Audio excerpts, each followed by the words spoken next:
Nasyonal, asin iba pa. Bareta alas 7. Digdi sa GB. Garantisadong bareta. Mga tugang aldaw ngunya na Sabado, petsa 18 kan bulan na Hulyo. Yan na pang headlines kan mga darakulang bareta sa lado lokal. Tourist arrival sa Albay nagbaba nin 20% sa first quarter kan 2026 sigon sa Piticao.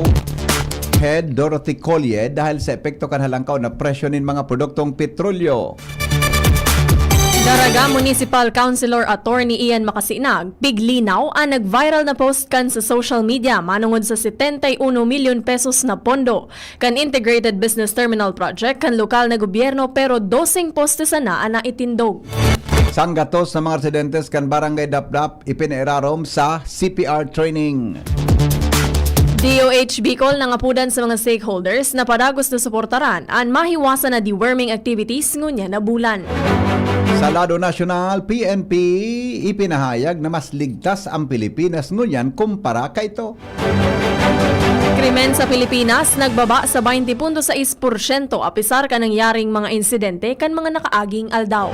Psychological violence sa pagikan social media pinatawanin mas halangkaw na padusa ng Korte Suprema. Defense Secretary Gilberto Chudoro Jr. kinondenar ang AI-generated social media post kan China may kinaaraman sa paglaladawan sa mga Pilipino bilang ukay. Sa ibang nasyon, landslide tuminamat sa Southwest China. Baretang Sports, Pinoy Paul Volter EJ Obiena nangganan ng silver medal sa torneo sa Madrid, Spain. Mga tugang, kami po sa inyong magiging tagapagbareta. Ako po si Henry M. Kasabay si Jasmine Baloloy. Good morning, Jasmine. Good morning, VP Henry. Asin sa tuyang mga paraan tabay. Detalyes kan mga bareta enot sa lado lokal. Ang baretang ini hatod sa Indokan. Optin Lutein Capsule. Alagaan ang paningin sa tulong ng Optin. Kitang-kita ang kalusugan ng mata.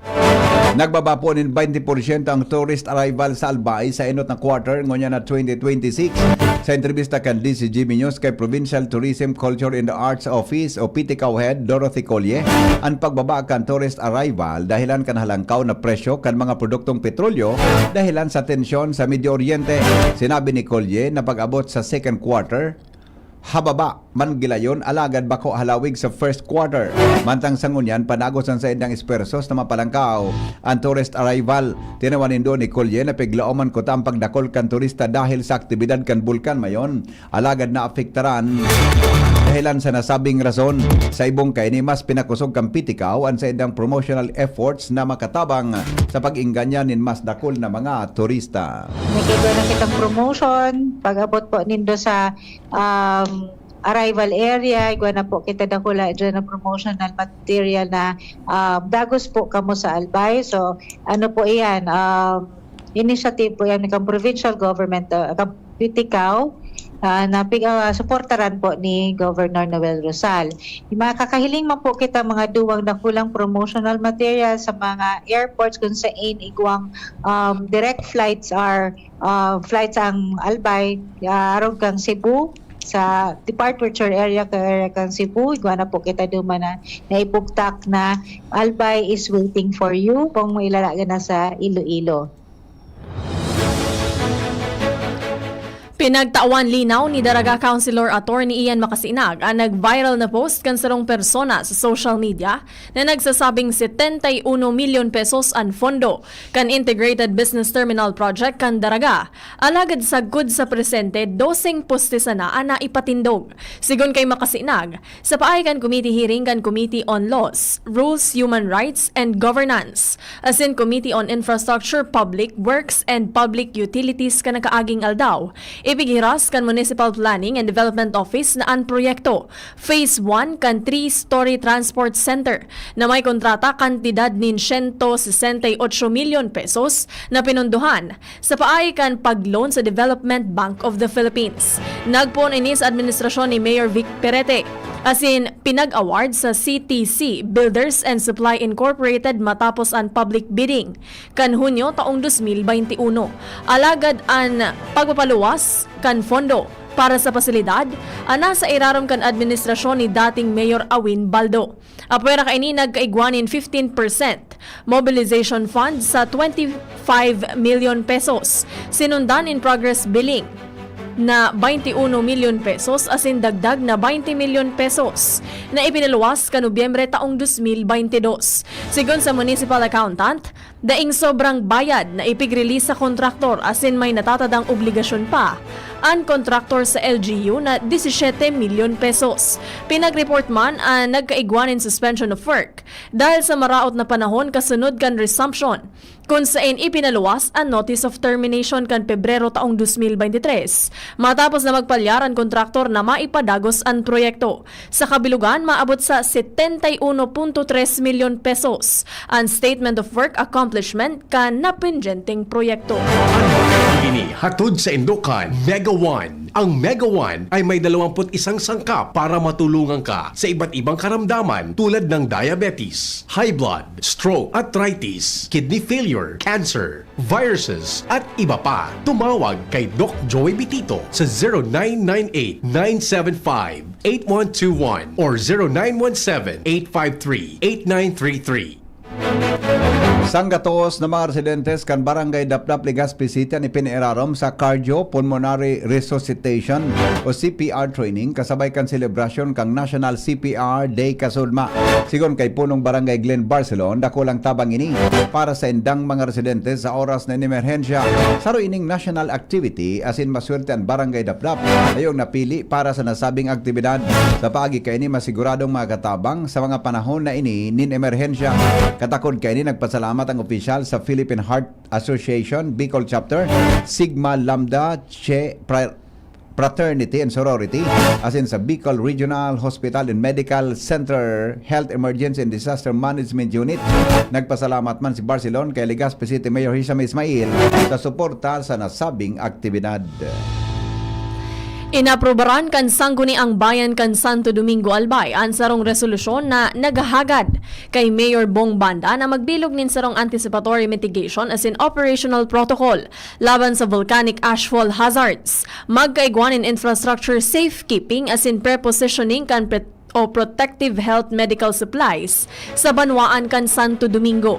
Sa irarom kan Municipal Resolution number 132-2026 na isinulong ni Konsehal Marvin Balani Baloloy, Chairman kan Committee on Peace, Public Safety and Security, pigahagad sa alkalde sa paay kan MDRRMO, Municipal Health Office, Municipal Engineering Office.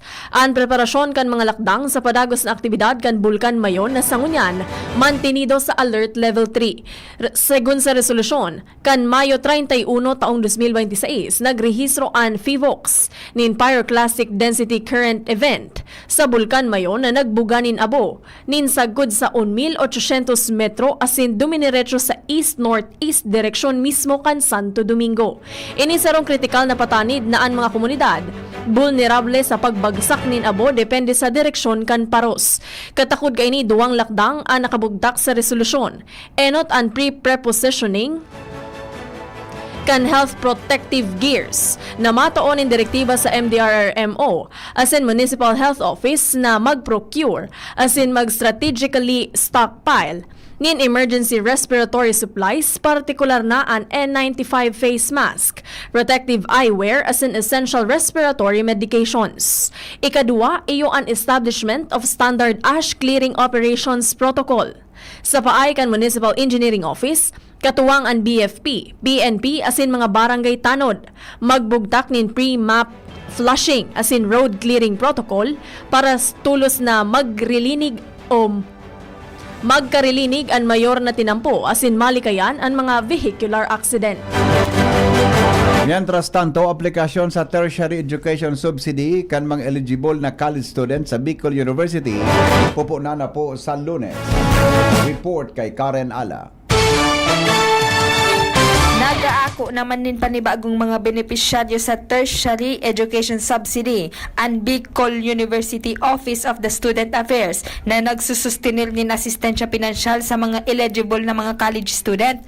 sa impormasyon kan opisina mapuon sa Lunes, July 22 August 3 ana application period digdi kung saan pinag-prioritisar sa aplikasyon ang mga estudyanteng hali sa indigent family, solo parent asin mga PWD mantang day ini nakakaresibinin presenteng government scholarship hali sa DOST scholarship asin CHED merit scholarship.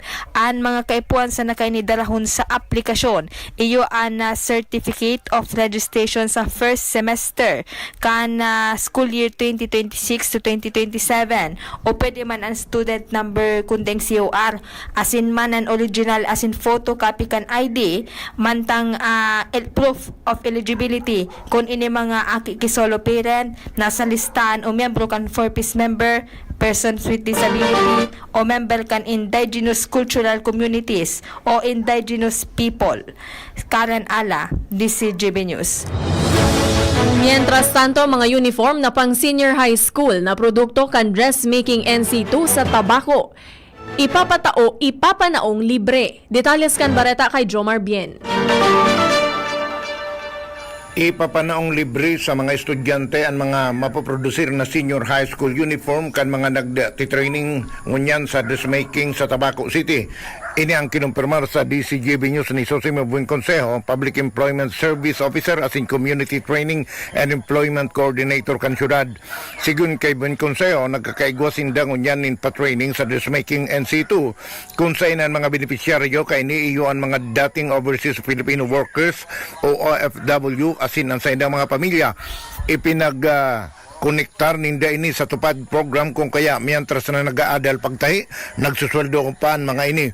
Sinabi niya na ang mga pigtatahi kan mga trainees iyon mga uniform para sa senior high school na sa indang ipapanaonin libre sa mga estudyante ang mahaman na mga uniform. Jomar Bien, DCGB. Iba pa niya itong mga bareta sa lado lokal, tinawan po ni nasigurasyon ni Santo Domingo Mayor Bong Banda ang sa indang mahigpit asin aktibong koordinasyon sa mga barangay asin mga national government agencies para masiguro na marhay asin marikas ang pagsimbag sa anuman na pwedeng epekto kan pag-alburuto kan bulkan mayon. Sa yung opisyal na pahayag sa Facebook post, sinabi ni Banda na kan Hulyo 15 ipinaluwas ang Executive Order number 38 na nagdideklarin activation kang Emergency Operation Center for Mayon Volcanic Unrest.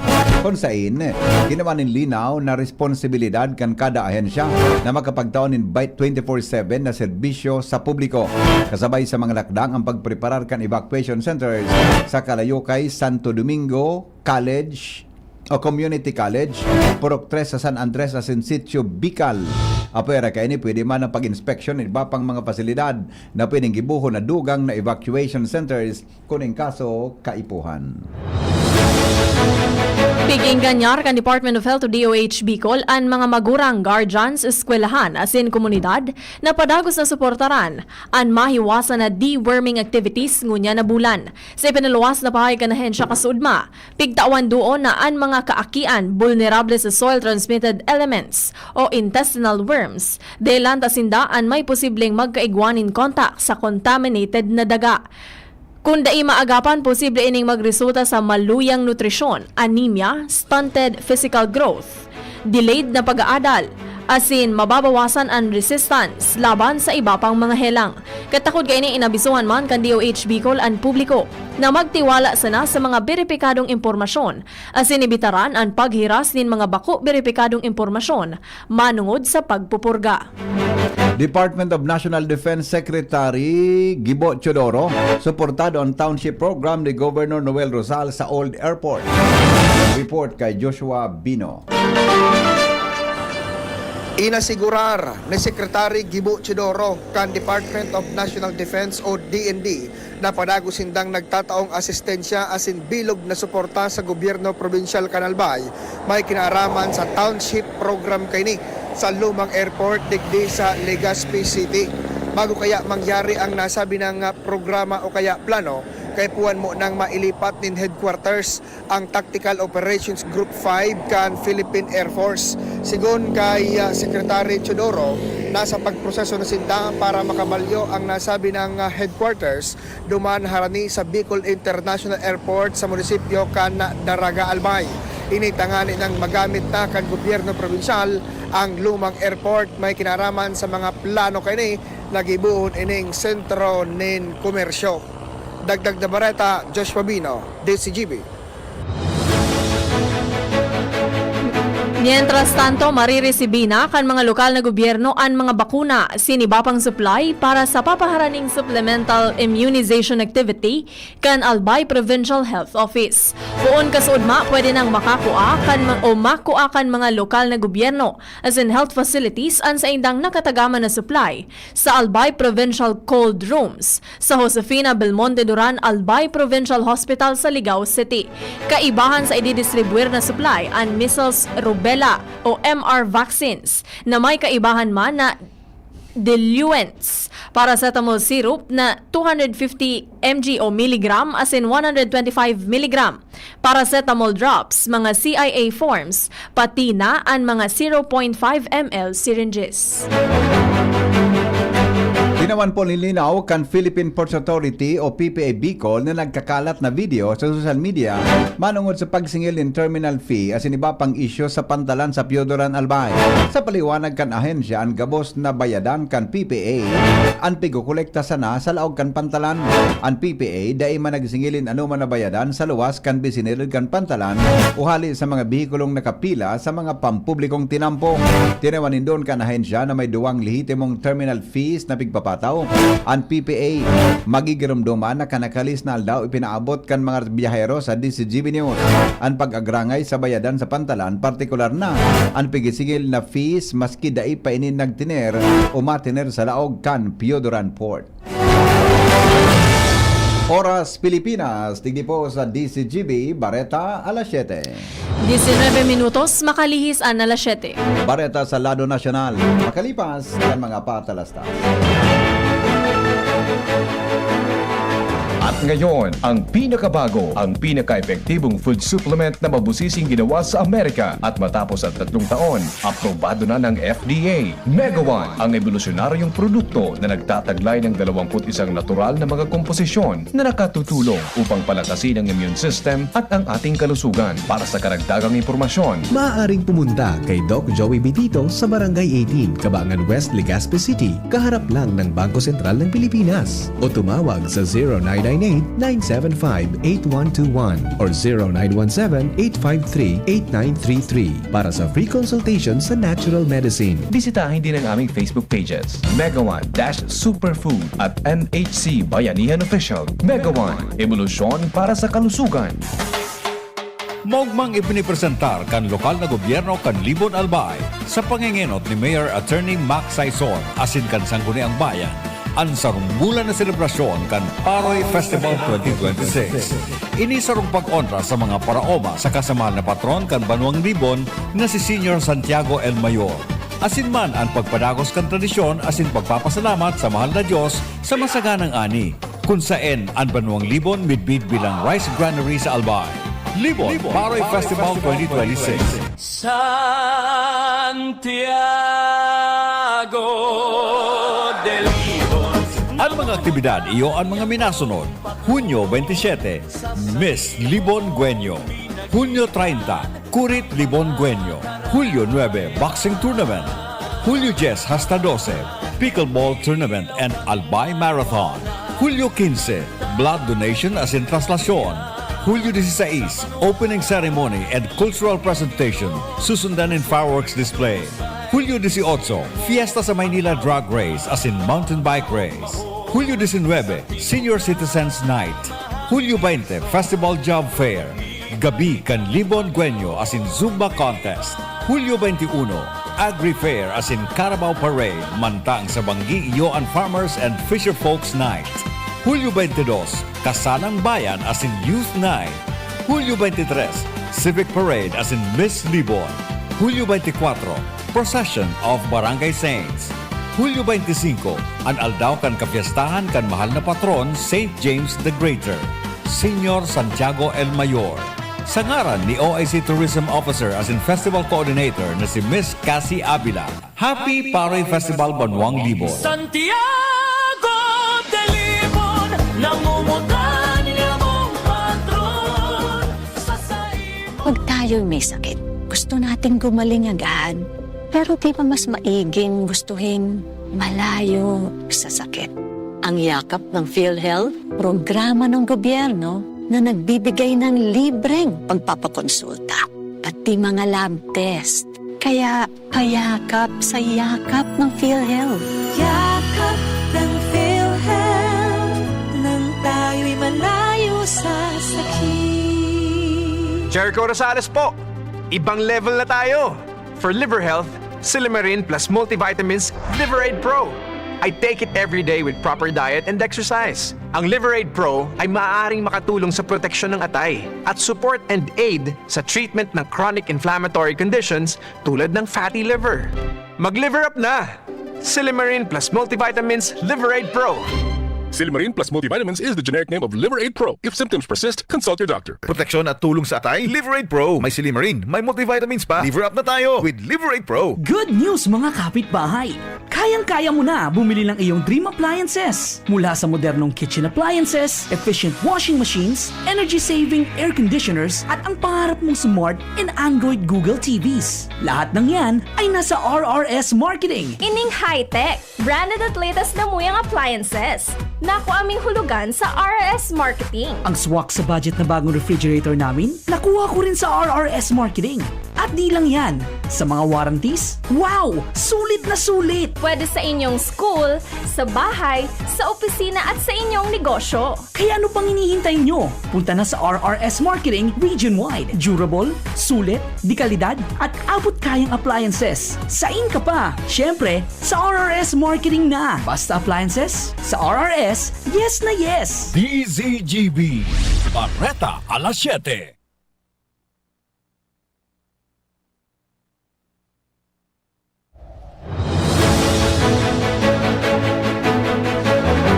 Oras Pilipinas.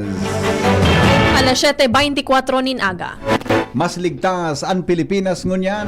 Ina ni pinahayag po ni Philippine National Police Information Officer PNP Police Colonel Allen Rai Ko kan hapoton ini kon ligtas ang Pilipinas matapos ang sunod-sunod na mga krimen na na-experiensyan kang nasyon kan nakaaging aldaw. Napag-araman na nagkaigwan ng report ng pagkagadaan sa duwang motorcycle taxi riders ngunyan na simana. Kasunod pa ini kan viral photo nin sarong rider na may nakasurat na pagiromdom sa likod kan sa iyang helmet na nagasabing lugod na dai ini pagkulgan. Sigon kay ko nasabutan kan PNP ang kamautan kan Lambang Saro na gusto sanang makapaghanap buhay nin Matanos. Dagdag pa kay ni na base sa statistics mas ligtas ang Pilipinas ngunyan kumpara kay to mantang nahiling sana ka na mamanuaan. Ayon mga sensational videos sa mga social media. Nagbaba nin 20.6% ang crime rate sa Pilipinas sa nakalihis na sobra tulong bulan. Poon kan ilansar ang Safer Cities Initiative. Sigon kay PNP Public Information Office Chief Colonel Allen Ray Ko, na maski may mga magkakasunod asin nag-viral na krimen, kan mga nakaaging aldaw, pinatunayan kan opisyal na statistics na may ligtas o mas ligtas ang nasyon. Ngunyan kumpara para sa mga nakaaging bulan. Poon Abril 6 sagod Hunyo o Hulyo 4 taong 2026. Nagbaba sa 7,883 ang nairehistrong focus crimes kumpara sa 9,506 na kaso ka nainot na tulong bulan o poon Enero 6 sagod Abril 5. Kaibahan sa mga nairehistrong pagbaba, iyo ang carnapping, rape, physical injury, robbery, homicide, theft asin murder. Tinaas po kan Korte Suprema ang padusa pag-abot sa psychological violence na ginibo sa pagikang social media sa desisyon na sinurat ni Associate Justice Ramon Paul Hernando. Inafirmar kan Korte Suprema First Division ang pagbabago sa nainot nindang desisyon na naghatol sa sarong individual dahil sa psychological violence laban sa sayang dating ilusyon. Sinabi kan Korte Suprema na supisyente na ginibo ang psychological violence gamit ang Facebook para ikonsiderar ini na krimen na ginibo sa pagikan information and communication technology o ICT. Gustong sabihon, pwedeng patawarin ang akusado nin mas magabat na padusa sa irarom kan Cybercrime Prevention Act. Nag-ugat ang desisyon matapos mapatunayan na nag-post ang sarong lalaki kan panratak na mensahe kontra sa iyang dating nobya sa Facebook kung sa'y nagpatakot pang kukulugan ini. Apisar kan pinahimutikan kan akusado na siya ang tagsarili kan Facebook account. Sinabi kan pinakahalangkaw na korte na bako sa nang pangaran asin retrato ang naging basihan, kundi kaibahan ang iba pang ebidensya, testimonya kan mga tugang kan biktima asin ang paggamitin account sa pagpapadara nin mga mensahe. Inafirmar kang Korte Suprema ang hatol sa akusado na guilty sa pagsuhay sa Anti-Violence Against Women and Their Children's Act o Anti-VAUSI Act. Kasabay kay ni itinaas kan Korte Suprema ang padusa dahil napatunayan na ginamit ang Facebook na midbid bilang sarong ICT system. Elan digdi hinaturan ang akusado nin pagkakapreso nin anom sagkod 14 taon, pipagmultaman nin 100,000 pesos sa sinsinogo na magsairarom sa psychological counseling o psychiatric treatment. Kinundinar ni Defense Secretary Gilbert Chudoro Jr. an artificial intelligence o AI-generated social media post kan China Daily and state-owned media kan China. May kinaaraman sa piglaladawan kan mga ini sa mga Pilipino bilang ukay. Mahihiling sa video ang sarong ukay na nakasulog nin sa lakot asin barong mantang pigpapakantakan duwang darakulang kamot na may nakasurat na US asin Japan sa indang sleeves o manggas. Pagkatapos, itinapok sa dagat asin binumbahan nin water cannon nin sarong barko. Sigon kay Chudoro, ang pagtuya-tuya kan China sa 2016 Arbitral Award na nagpapaabot sa Pilipinas. Asin ang pagiging violente kaini sa mga Pilipino, asin soldados nagpapahiling sana kan kabuahan kan nasabing nasyon. Sinabi niyang ang nasabing aksyon kan Chinese Communist Party nagpapahiling kan sa idang kaluyahan na uminabot sinda sa racism, pagpatakot, pagwagas nin dagit dahil nagpalyar sindang idepensaan sa indang paglamar sa teritoryo. Dagdag pa ni Chudoro na ang kabuahan kan Partido Komunista malinaw na dapat patulan asin tauwanin atensyon. Baretangon yan sa ibang nasyon, naglubog o nalubong sa daga ang nagkaperang residential building sa sinatrap ang daipa maaraman na numero kan mga tao kasunod kan landslide sa southwestern city kan China sa Chongqing kasudma. Sa report kan state media, 8 katawang na isalbar gikan sa mga debris mantang nagapadagos ang search and rescue operations. Nangyari ang landslide mga bandang alas 9 nin aga sa Pingsui County sa Chongqing. Nasa nasabing county, makukuha ang southeast part kan Chongqing na may border sa probinsya nin Hubei asin Guangzhou. Mantang pigusurat ang baretang ini, day pa man detalye kung may narehistrong casualties sa nasabing kalamidad. Baretang sports, naguli nin silver medal si Pinoy pole vaulter EJ Obiena sa torneo sa Spain. Nakamtan niya ang season's best na 5.85 meters sa Meeting Madrid 2026 sa Spain. Nakuama ni Bo Candalita Beiri kan Germany ang primerong pwesto na nakuha ang 5.90 meters. Nagpalyar si Obiena sa tulong attempt kaini. Naabuton ang 5.95 meters kaya nakuha ni Beiri ang paggana. Mantang bronze medal man ang nakamtan ni Pedro Buaro kan Portugal na naabot ang langgaw na 5.85 meters. Sa nakaaging tulong torneo, ngunya na taon o ngunya na bulan nin Hulyo, nakapag-clear ang Pinoy Olympian nin 5.80 meters. Oras Pilipinas, asin po sa DCGB. Alas 7:31 nin pagkaaga. Pag-asa sa kamugtakan kang panahon, kasabay po si Ruth Pakala. Yes, maraming na pagkaaga po sa DCGB asin sa mga pinapagtangod. Ini po ang update ka nga panahon tangon yan na Aldaw, July 18, 2026. Southwest Monsoon o hangin habagat pa rin po ang nakaka-apekto sa western section kang northern Luzon. Interest niya na Aldaw, buong probinsya po generally fair weather. Partly cloudy to cloudy na minsan may pulupulong pag-uran o pagkikilat pagdaguldol. Dulot lamang po ini kang mga localized thunderstorm. Maluya sagod sa moderatong duros, hali sa timog sulong pa ng mairan na may banayad hanggang sa katamtamang pagkukul kang kadagatan. Agwat po kang temperatura tadigdi sa probinsya kang Albay naglalaro sa 25, sagod 34 degrees Celsius. nagsira ang aldaw kaso bagong alas 5:25 ning aga, masul na po at siya na alas 6:16 ning hapon. Hindi ko surut pakala kang pag-asa Ligaspi, marhay na pagkaaga. Mga tugang, sa pangaran po ka nagsurat kan Bareta sa buong detalye kan DCGB Bareta alas 7. Pinapanginutan niya ni News Director Mar de la Cruz. Kasabay po si Jenny Baliran, Nicole Ann Gloriani asin Shara May Leron. Asin ang report kan Megaforce Patrol.